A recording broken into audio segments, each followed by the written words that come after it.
ada zamannya aku tuh harus untuk ngerjain baju klien aku tuh aku harus karena nggak ya kurang lah gitu. Jadi tukang jahitnya kurang gitu ya ya. keterbatasan tempat dan sebagainya, ya udah akhirnya aku ada zamannya aku harus ke pasar baru sendiri bawa bahan dan minta si tukang jahit pasar Atom itu untuk bantuin aku untuk dan aku tongkrongin di situ.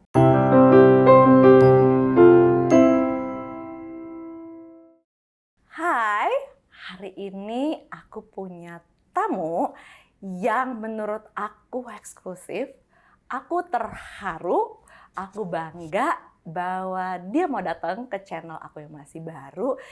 Padahal dia adalah sosok yang misterius, yang orang pengen banget tahu. Dan aku dulu juga sebelum kita deket pernah ngeliat di satu acara, kok dia diem banget ya. Tapi ternyata kalau kenal dia cerewet banget. Dan hari ini dia janji untuk cerewet. Tex Saverio. Halo. Thank you, Ci, udah diundang. Thank you. My pleasure to be here.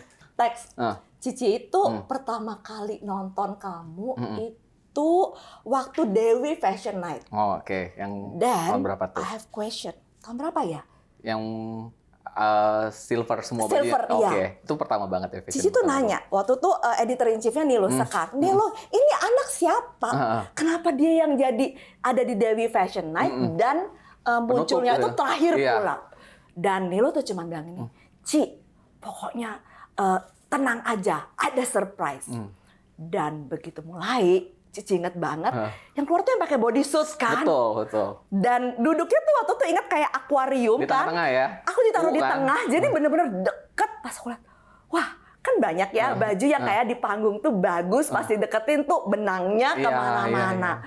Dan Cici ngeliat baju kamu, wah rapi banget, and the show was very late ya. Iya benar. Dan kita semua tiba-tiba matanya terbelalak.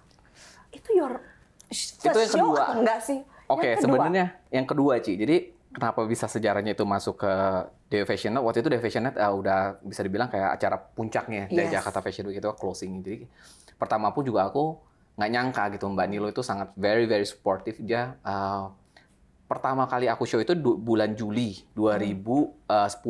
Itu koleksi pertama aku waktu itu berkolaborasi sama teman desainer aku termasuk ada Albert Januar, Imelda, Hianca, nama aku berempat. Itu show pertama kita di tahun yang sama 2010 Juli. Nah, kemudian Imelda Kartini, yes. Dan kalian semua hebat ya sekarang. Empat-empatnya ini waktu itu kita kayak masih sama-sama baru gitu. Terus kita takut kan mau show sendiri kayak, yaudah yuk kita barengan yuk show bareng. Umur berapa kamu waktu itu? Umur 26. Nah, terus udah gitu, ya udah setelah show itu terus of course kita undang kan media gitu dan mungkin sampailah koleksi aku ini dilihat oleh Mbak Nilo. Nah, terus tiba-tiba one day Mbak Nilo bilang katanya mau datang, mau ketemu aku, mau lihat gitu. Aku juga nggak mikir bakalan ditunjuk untuk The Fashion Night gitu. I heard dia datengin your workshop ya? Iya, datang beneran. Terus sudah pas datang, terus ya udah aku juga udah rekan banget kan tuh kayak, aduh, Mbak Nilo kita tahu editor in chief of Dewi itu kayak. Dan galak. Terus ngobrol-ngobrol, akhirnya Mbak Nilo bilang gitu, ya udah kamu mau nggak The Fashion Night? Aku bilang kayak, waktu itu tuh kalau nggak salah bulan November ya waktu itu ya show The Fashion Night itu. Jadi baru abis show di bulan Juli, terus Agustus kalau nggak salah Mbak Nilo datang. Jadi waktu aku cuma 2 bulanan doang waktu itu. Terus kayak yaudahlah gitu, kayak maksudnya kesempatan kapan lagi gitu. Maksudnya I know this is one of the best chance buat aku buat kasih lihat lagi gitu karya aku. Dan akhirnya ya udah aku nonton tuh juga memang benar itu kremnya lah. Ya, benar itu kan acara puncak banget lah The Fashion Night. Jadi kayak yaudahlah aku coba berani diri, akhirnya bikinlah itu koleksi. Dan sebenarnya gara-gara koleksi itulah, yang koleksi itu tuh dapatnya tuh masuknya ke Hunger Games. Bajunya itu di situ. Bajunya yang dipakai Paula itu. Oh, baju dari sana? Yes, baju Paula itu yang dia pakai buat Hunger Games dan Lady Gaga duluan mana sih? Lady Gaga. Jadi Lady Gaga itu dapatnya dari koleksi yang pertama banget. Yang koleksi yang show berempat itu. Itu dapat Lady Gaga, Ayumi Hamasaki, itu di situ. Gimana sih Lady Gaga bisa tahu itu? PR-nya gimana tuh waktu itu kan kalian sebenarnya masih kecil kan? Banget. Waktu itu aku cuma iseng doang gitu. Aku sama tim sama Joe gitu kayak kita lagi mikir-mikir siapa ya Muse yang kayaknya keren buat brand kita nih, image-nya kita kayak gini gitu kayak. Oh ya, waktu itu kan Lady Gaga benar-benar at the top lah ya, benar-benar semua orang ngomongin dia segala macam. Terus ya udah aku cuma iseng doang gitu. Aku tahu the stylist-nya Nicola Formichetti waktu itu kan. Ya udah akhirnya aku cuma iseng doang waktu itu zamannya masih Facebook lah.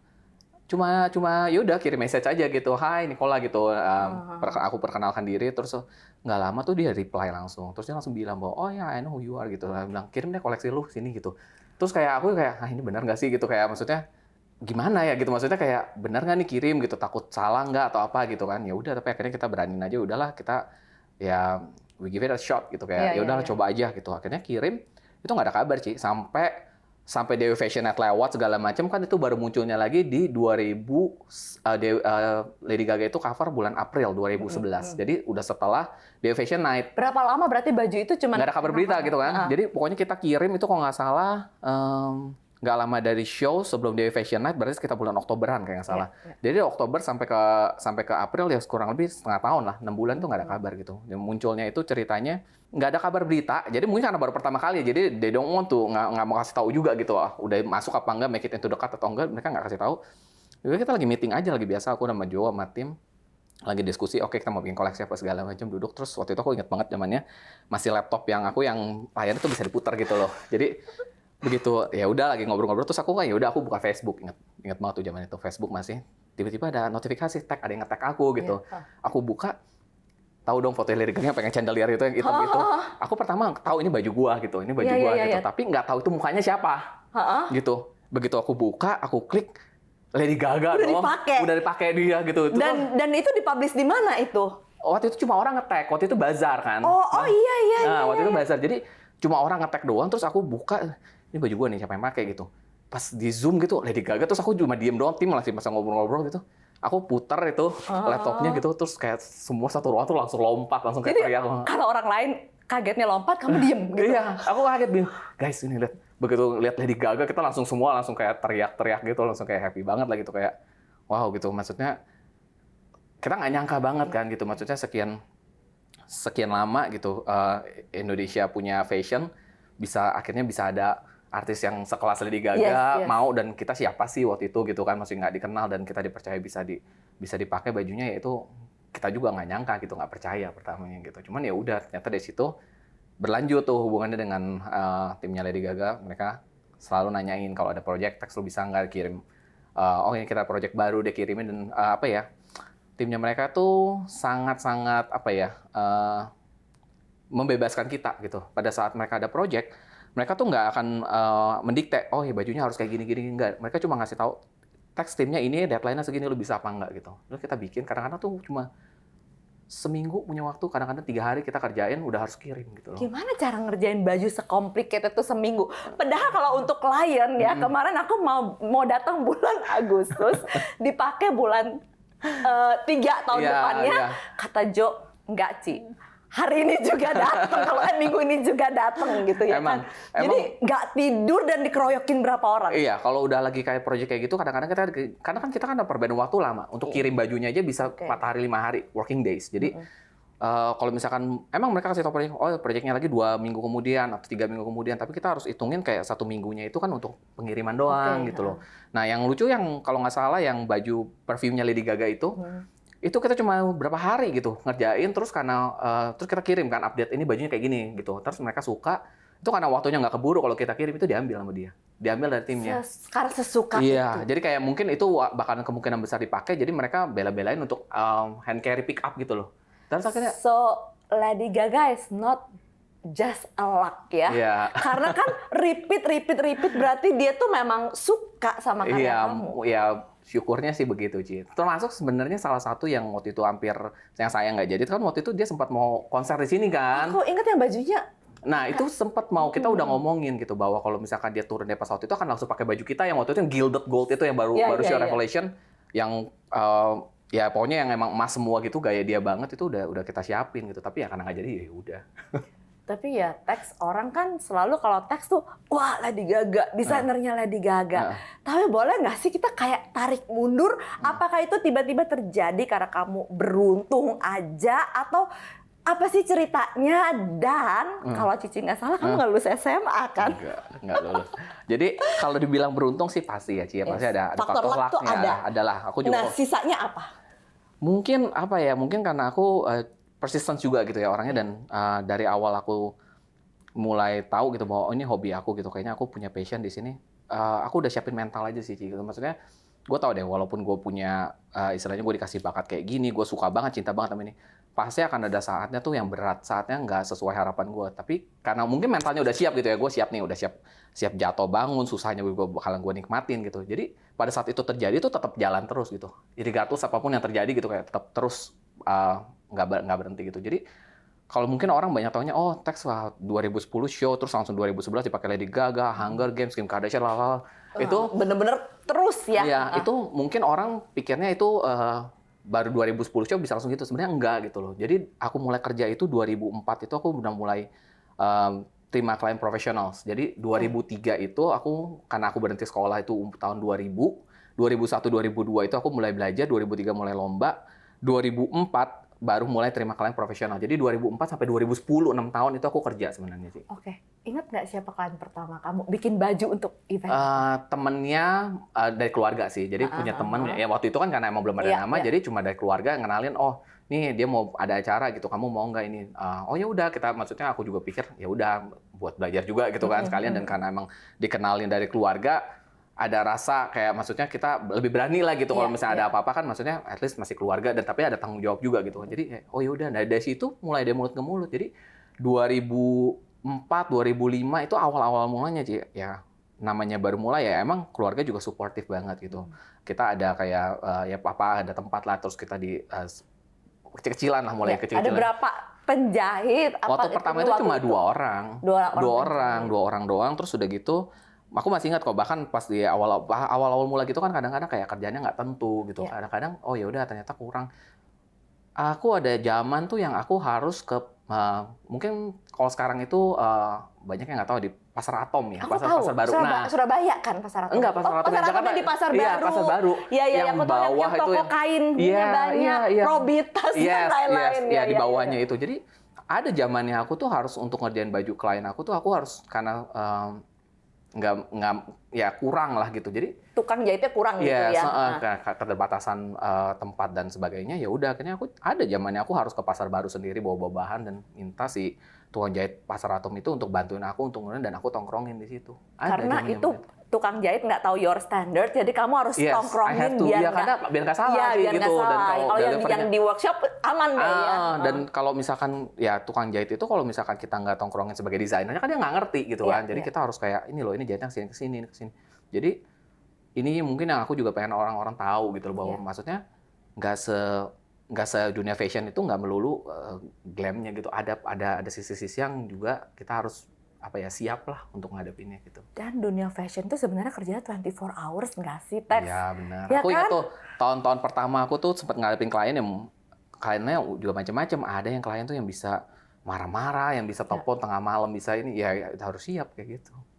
Dan kalau yang namanya keribetan sebelum show itu, itu. Kalau keribetan sebelum show itu kita kayak ekstra deh. Jadi udah pikiran juga gitu, mikirin koleksinya juga harus selesai tepat waktu, fittingannya juga, terus kadang-kadang kita harus mikirin kayak lightingnya juga, musiknya juga, modelsnya juga, sepatunya, makeupnya, hairdo-nya, semua deh. Terus udah harus ngejamu tamu juga segala macam, sponsor juga kadang-kadang kita harus ini. Jadi ya udah lu mesti siap-siap aja kalau udah show. Jadi jangan ngelihat waktu jalannya doang. Semua jalan terakhir biasanya. Wah, itu terus kalau kita yang benar-benar kerja, Ci. Aku tuh Dewi Fashion Night kapan ya yang aku keluar tuh Ciaka sampai akhirnya udah nggak tahu sepatu di mana. Cici pernah samperin kamu ke backstage abis Dewi Fashion Night juga. Itu kayaknya itu kali deh. Itu udah pas aku keluar tuh udah karena udah dipanggil kan udah mesti keluar. Terus sepatu tuh biasa aku kalau di backstage itu karena kita kan makin model apa segala macam ya, pas keluar tuh sesuai nyeker karena lebih gampang geraknya. Ya udah, karena udah nggak tahu lah udah sepatu di mana, udah dipanggil ya udah jalan aja keluar gitu nyeker. Itu sebenarnya dalam posisi yang Cici tahu, Tex itu timnya tuh cukup bagus ya. Maksudnya kan nggak semua desainer itu punya tim secara bisnis. Cici tuh pengen nanya gini, desainer itu kan kerjanya sebenarnya berkreasi. Kalau kita lihat di luar negeri ya, ada orang yang handle secara bisnis, ada orang juga yang handle secara PR-nya gimana.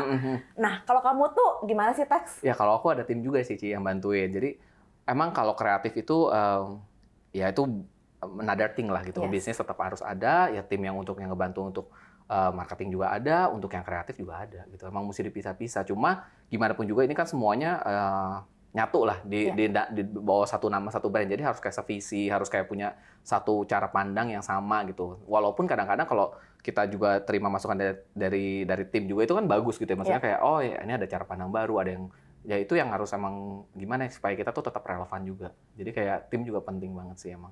Balik ke ini ya, ke cerita kemarin yang Paris Fashion Week ya kan Tex ya. Kan sebenarnya yang kita bilang legit pernah ada di Paris Fashion Week, ada di schedule-nya di semua media itu kamu gitu. Dan kalau kita udah sering bahas juga, itu kan ada peran yang namanya PR.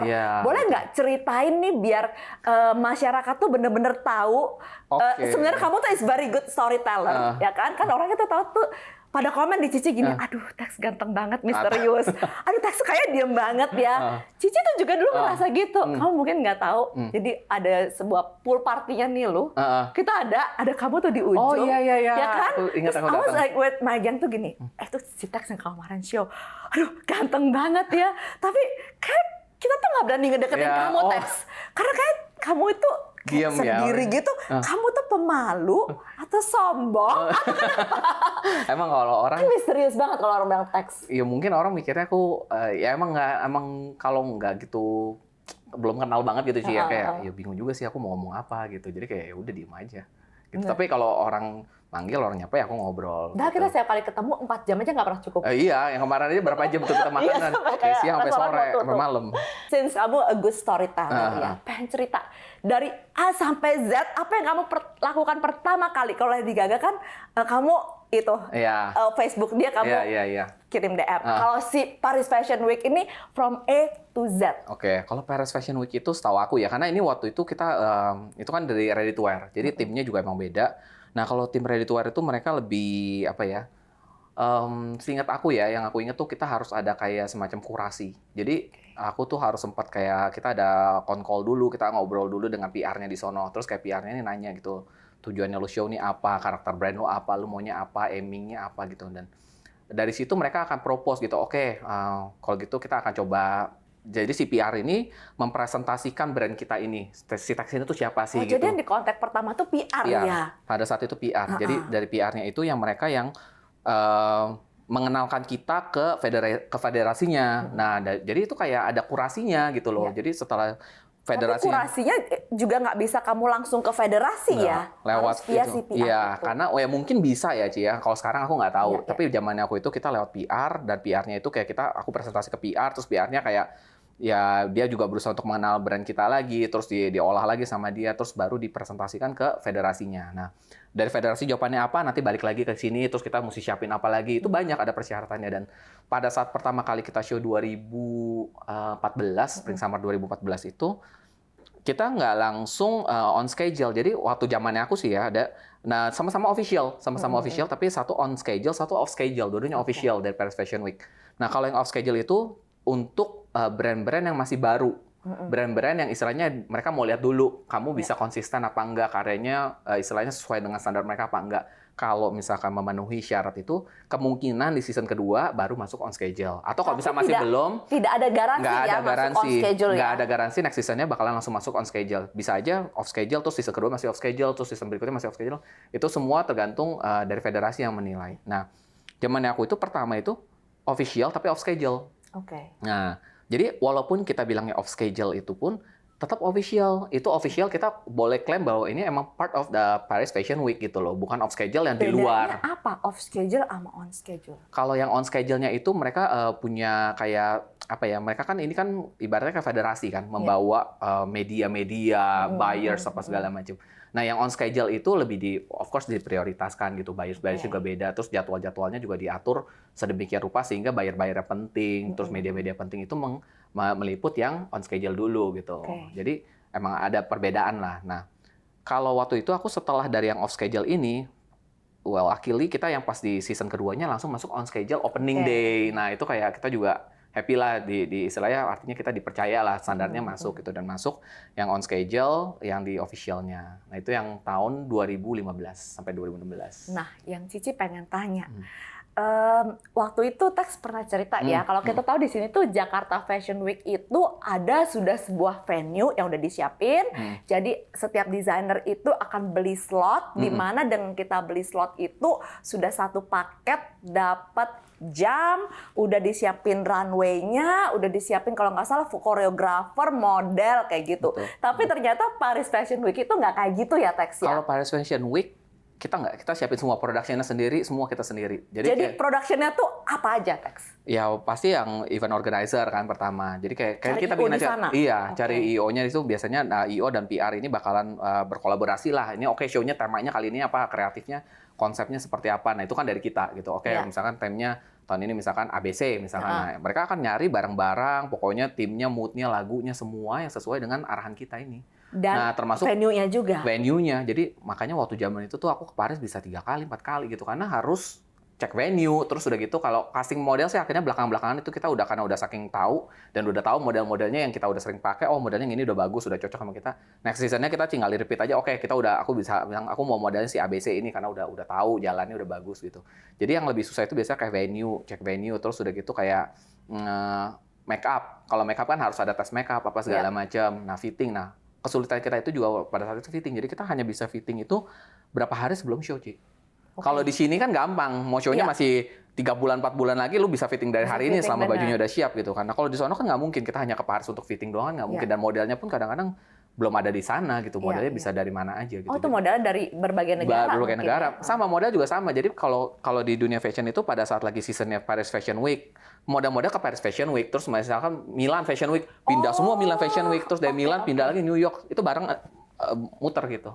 Jadi buyers pun sama, buyers, media, model, semua muter mengelilingi Fashion Week besok 4 kota besar London, ya itu. kan? Iya, betul gitu. Nah itu kan venue itu kemarin Tex cerita berarti harus cari gedungnya yang cukup berdekatan dengan venue dari desainer lain juga. Kalau biar medianya, nah itu ceritain dong ke. Nah itu sih dari tim PR kita lah, tim PR kita, tim yang bikin sono juga, mereka juga istilahnya oke nih, karena kan jadwalnya itu kan sangat mepet, biasanya beda cuma 1 jam gitu loh. Jadi kayak kalau lu masuk yang ke official, yang on schedule, medianya ini kan penting untuk bisa sampai ke tempat lu on time gitu. Kalau misal lu tiba-tiba satu show-nya di sini, satu show-nya di ujung sana, ya mungkin mereka harus korbanin salah satu show gitu kan. Jadi kita harus mikirin gimana caranya supaya mereka punya rutenya itu mencukupi supaya mereka tuh bisa datang ke show-nya kita. Berarti gitu. udah ada area-area yang banyak biasanya jadi area-areanya udah yang kita tahu, si A show-nya di sini, si B show-nya di sini. Jadi mereka juga udah memberikan kayak arahan, bisa nggak lu show-nya di sini, cocok apa nggak gedungnya,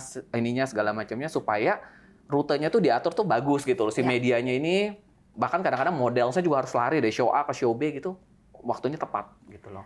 Terus kamu kemarin cerita ya, sempat sama Cici, gimana kalau model-model di sana itu benar-benar harus strict banget, gimana sih?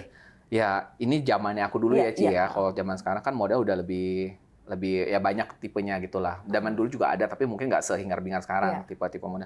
Kalau zaman dulu itu udah ada strict ukuran. Jadi kalau aku bilang nih, oke ya requestnya aku misalkan looknya kayak gini, mukanya kayak gini gitu ya. Mereka udah cari langsung kurasi. Jadi pada saat aku datang itu kita audisi itu cuma 1 hari, 2 hari maksimum udah dipilihin, seleksi modelnya udah yang bagus-bagus semua, yang udah sesuai dengan yang kita kasih arahannya, looknya.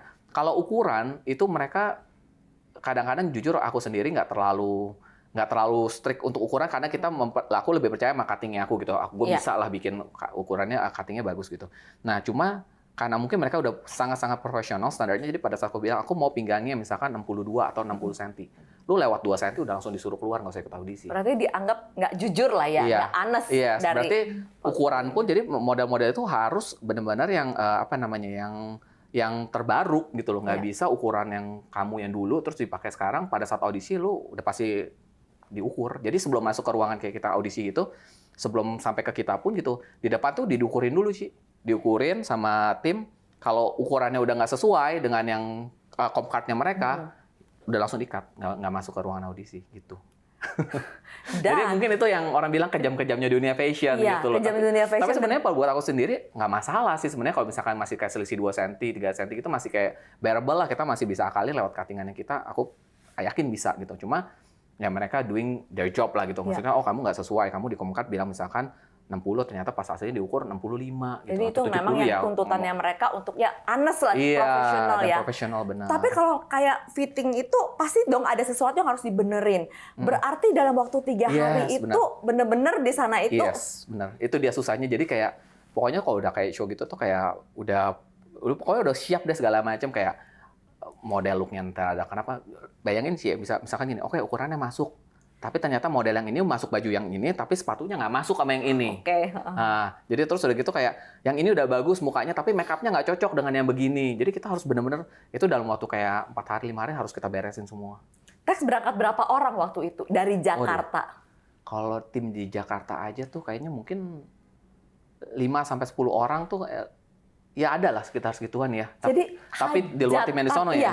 Tapi kan sebuah hajatan yang begitu besar itu berarti tim yang 5-10 orang tuh nggak tidur ya. Agendanya apa aja tuh sebelum show nyampe? Ngecek misalnya Jo kemana, kamu kemana? Iya, udah pasti. Udah bagi tugas udah bagi tugas, langsung. udah mencar kita kalau udah di sono. Mungkin kamu pasti 5 sih nggak mungkin, 5 nggak mungkin cukup sih, Ci. Hampir 10 orang lah. Kamu berarti bagian fitting udah pasti. Udah pasti, aku udah urusannya ke urusan koleksinya, bajunya, make up-nya. Jo mah kayaknya ngecek venue lah. Jo udah ngecek venue, udah tamu, ngurusin tamu, terus kayak ya macam-macam lah, kayak lighting-nya, musiknya, ya kan? Itunya, stage-nya udah benar apa enggak, sampai kayak lantainya itu kita harus lihat kayak udah licin apa enggak, bahaya apa enggak mau model. Terus kalau udah jalan tuh modelnya sepatunya mesti dites apa segala macam kayak gitu. Semua. Dan itu semua udah kayak ada SOP-nya harus begitu ya? Iya, kita udah ngikutin karena emang maksudnya kita nggak punya banyak waktu untuk untuk develop things gitu kan. Jadi kayak ini udah standarnya kayak gini, ikutin aja. Kecuali kalau misalnya ada kasus tertentu ya mau nggak mau baru kita pikirin jalannya gimana gitu. Dan dengan semua kerepotan tuh show-nya berapa menit? Paling 3 menit. Ya bayangin gitu kadang-kadang Ci, kalau habis show gue capeknya berbulan-bulan, show-nya cuma 3 menit gitu. Iya, itu dia tuh. Tapi ya beda lah gitu, maksudnya pas sudah selesai show itu kita kayak happy lah karena kita akhirnya bisa selesain tugasnya kita, terus kita bisa present apa sih yang pengen kita sampaikan sebenarnya kayak gitu. Dan sebenarnya itu yang kamu lakukan tuh udah sebuah mendobrak, membuktikan orang Asia, orang Indonesia itu bisa ya. Bisa Ci, sebenarnya kayak desainer even Indonesian gitu banyak banget yang bagus-bagus, lebih bagus aku banyak banget gitu. Cuman karena masalah kesempatan kan gitu. Jadi kayak ya itulah yang mungkin PR-nya ya ke depannya Cici gitu. ngeliat kamu tuh gini sih Tex. Kamu tuh selain kamu berbakat ya, kalian itu sangat visioner untuk oke, aku mau ke Paris Fashion Week, aku mau approach Lady Gaga gitu. Jadi memang ada yang mikirin secara bisnis juga ya, Tex? Iya, ada. Dan emang kalau kalau mungkin ya karena kita diskusi lah ya Ci ya. Kalau kayak gitu kan kadang-kadang dari tim juga, oh ini sekarang bagusnya kayak gini. Jadi kita ya ikutin aja perkembangannya gitu kayak apa, terus kayak kita pikirin oh ide-ide apa yang baru ya, yang belum gitu. Nah ya ada juga saat-saatnya mentok juga, sering juga Ci gitu kayak maksudnya ya gue buntu nih idenya kayak masih begini-begini aja ya udah nggak apa-apa tapi jalanin aja gitu normal. Tapi Paris Fashion Week itu berarti kebayang ya mahalnya seperti apa, karena Jakarta Fashion Week yang udah paketan dapat semua aja mahal. Ya kita tahu sewa venue di sana gitu. Jadi boleh nggak disimpulkan kalau Paris Fashion Week itu kalau nggak punya duit nggak bisa ikut. Tapi kalau lo punya duit tapi lo juga nggak punya bakat nggak bisa ikut. Benar, jadi kurasinya. Bener-bener harus ada budgetnya, harus ada bakatnya at the same time. Iya benar sih, mungkin itu yang sulit ya Ci ya gitu karena Paris Fashion Week itu makanya buat saya kayak kemarin yang kasus Paris Fashion Week itu kita kayak saya tahu sih maksudnya dari zaman saya pun juga banyak yang istilahnya quote on quote kayak ngedompleng gitu, maksudnya kayak Paris Fashion Week tapi sebenarnya itu bukan the official part of Paris Fashion Week itu sebenarnya praktek yang cukup lumrah gitu di sono. Jadi waktu kayak aku show yang pertama itu aku ingat banget begitu kita selesai show Ci, itu karena begitu lu selesai show itu kan orang nggak langsung bubar langsung jalan gitu aja kan, masih pada kayak chit chat gitu, terus kayak media masih ada foto-foto lah, model apa segala macem. Jadi kerumunannya masih ada di sekitar area venue-nya kita kan. Nah mereka mungkin karena yang udah veteran udah tahu gitu, mereka memanfaatkan keramaian itu untuk melakukan show. Jadi mereka bisa melakukan show tuh yang kayak di jalan raya aja, jalan tiba-tiba model-modelnya mereka udah dress in their collection, jalan aja gitu di situ dengan model-model saya itu dengan desainernya. Jadi kayak fashion show dadakan gitu loh. Kayak Citayam Fashion. Iya, kayak gitu. Jadi tapi kan dapat media kan masih di situ kan. Kadang-kadang mereka dapat exposure-nya, terus mereka dapat buyers juga dari situ. Tapi mereka tidak mengklaim apapun. Cuman kayak memanfaatkan momen. Yes, betul gitu. Jadi ya itu udah lumrah biasa gitu. Waktu kita di Paris Fashion kita sering lihat kayak gitu. Jadi begitu selesai show ada show lagi tiba-tiba di jalanan lewat gitu. Mumpung ngomongin di jalanan, kita masih kemarin sempat heboh-heboh kayak Citayam Fashion Week gitu ya. Cici tuh pengen nanya sebenarnya pendapatnya Tex tuh gimana sih tentang fashion anak-anak muda yang dalam keterbatasan mereka, kemudian mereka ingin mengekspresikan diri mereka di dunia fashion? Sebenarnya sih bagus-bagus aja sih. Aku sih bilang, maksudnya kayak selama itu positif ya gitu, kenapa enggak gitu. Selama nggak mengganggu, merusak dan hal-hal negatif lainnya ya nggak apa-apa gitu kan. Itu sebenarnya cara ekspresi aja mereka gitu kan. Selama positif ya nggak ada masalah sih gitu. Selama nggak mengganggu ya. Iya. Yang nggak mengganggu kepentingan orang, mungkin diwadahi ya. Karena sebenarnya itu kalau Cici ngeliat kayak mereka jadi kreatif ya. Iya. Oh pakai apa ya, Iya sebenarnya bagus kan gitu kayak ya selama pokoknya nggak mengganggu lah, nggak bikin yang lalu lintas jadi musuhnya nggak bisa dipakai segala macam.